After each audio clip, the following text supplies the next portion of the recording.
Hello everyone, 7:40 নাগাদ আমি সকাল সকাল ঘুম থেকে উঠে প্রতিদিনের মতো ব্রাশ হাতে নিয়ে আমি ছাদে চলে গেলাম। আর সেদিন ছিল ভিউটা খুবই সুন্দর, আকাশে মেঘ ছিল আর ওয়েদারটাও খুব ভালো ছিল, তাই আমি একটু রেকর্ড করে নিলাম। তারপর ফ্রেশ হয়ে রুমে এসে আমি রুমগুলোকে ভালো করে ক্লিন করে সব রুমের বেডশিটগুলোকেও চেঞ্জ করে দিলাম আর আমার রুম দুটোকেও একটু তোমাদেরকে দেখিয়ে দিলাম।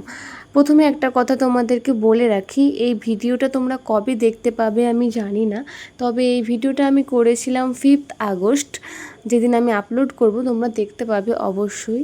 দেন রুমগুলোকে ক্লিন করার পরে সোজা রান্নাঘরে চলে আসলাম এবং চা করে নিলাম, যেটা ছাড়া দিনের শুরুটাই অসম্পূর্ণ। চাটা খেয়ে দিয়ে আমি ছাদে চলে গেলাম আর দেখলাম এদিকে ময়দা কি আটা, যেটা বলো না তোমরা কেন, সেটা ভিজিয়ে রাখা হয়েছে এবং লুচি বানানোর প্রিপারেশন নেওয়া হচ্ছে। এবং আমাকে বললো তুই ফলগুলো কেটে নে, তাই আমি কেটে নিলাম। আর এদিন আমাদের বাড়িতে একটু বেশ ভালো সংখ্যক লোকেরই খাওয়া দাওয়ার আয়োজন করা হয়েছিল, কিছু গেস্ট এসেছিলো, তাই পুরো রান্নাবান্নার আয়োজনটাই ছাদে করা হয়েছিল। আর এদিকে আমি তোমাদেরকে দেখিয়ে দিলাম কি কি মেনু রেডি হয়েছিল।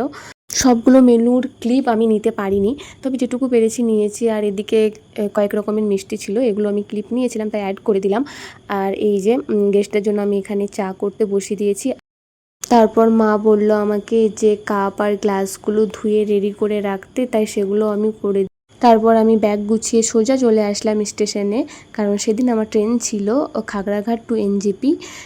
তিস্তা তোর সাথে আমার টিকিট ছিল, কারণ সেদিন আমার হোস্টেলে ব্যাক করার দিন ছিল। তারপর ভোর ভোর নেমে একটু ওয়েট করলাম, তারপরে সকাল হতে আমি চলে আসলাম গাড়ি ধরতে। এই যে চলে এসেছি শিলিগুড়ি। আমার ভিডিওটা যদি তোমাদের ভালো লাগে লাইক, কমেন্ট অ্যান্ড সাবস্ক্রাইব করতে ভুলো না।